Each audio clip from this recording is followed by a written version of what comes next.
ఒక్కటే మూసలో ఉంది, ఒకటే గోదావరి యాస, లేదనంటే పుల్లవిరుపు డైలాగ్స్ ఇలాగే ఉంటుంది అని ఒకానొక టైంలో కొన్ని విమర్శలు వచ్చాయి. సో వాటిని మీరు ఓవర్కమ్ అయ్యి రెక్టిఫై చేసుకున్నారా? నాకు వేరేది ఇంకోలాగా చెయ్యి అనే క్యారెక్టర్ రాలేదు. నువ్వు ఇది చేస్తేనే బాగుంటుంది. ఇప్పుడు నేనే కాదు, ఇది చాలామంది ప్రాబ్లం ఉంటుంది. ఒకలాగే చేయగలగటం, అదే బాగుంటుంది అనుకోవటం. ఎక్కడో చేంజ్ ఓవర్ ఒక్కొక్కరికి తగులుద్ది. ఆ చేంజ్ ఓవర్ నేను ఎప్పుడు స్టేజ్ మీద కామెడీ ఇలాంటి మాటలు ఎప్పుడు చేయలేదు. నేను నాటకాల్లో సీరియస్ క్యారెక్టర్లే చేశాను, మైములు చేశాను, మిమిక్రీలు చేశాను, కానీ కామెడీ ఎప్పుడు చేయలేదు. వసంత కుక్కలు అనే ఒక సీరియల్లో ఇది కామెడీ చేశాను. ఇది ఇలాగ పుల్లవిరిపి మాటలు, లేకపోతే ఒక సెమీ క్రాక్ క్యారెక్టర్ లాంటిది చేశాను.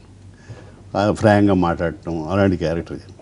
అది అలా అవును వాళ్ళు దృష్టి పెట్టారు, కబడ్డీ అలా అవే ఆ డైలాగులకే ఇక్కడ ఏమన్నా అంటారా అనే దాంతో ఇది అయిపోయింది. ఒక క్యారెక్టరైజేషన్ అవన్నీ యాక్చువల్గా తక్కువ చేశానని చెప్పాలి, రాలే.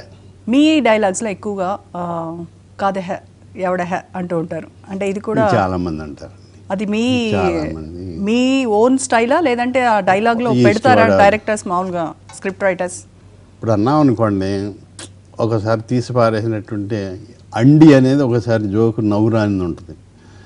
ఏహే అనేది అక్కడ ఆ సమయంలో ఒక పెద్ద వ్యక్తిని అప్పుడు దాకా గౌరవించిన ఉండవే అంటే అక్కడ ఆ సిచ్యువేషన్కి ఆ ఏహే ఒకటి యాప్ట్ అవుద్ది. అంత పెద్దవాడు తెలిసిపోయాడు, వీడి దొంగోడని అన్నీ ఉండే అన్నాడు అనే దాని గురించి ఈస్ట్ గోదావరిలో నేచురల్గా అంటుంటారు. అన్నాం అనుకోండి, డైరెక్టర్ గారు ఒక్కోసారి వద్దనొచ్చు, బాగుందండి అనేయండి అనొచ్చు. చాలామంది మన కమెడియన్స్ ఉండే హీరోలు కూడా కామెడీ చేసినప్పుడు అంటారు.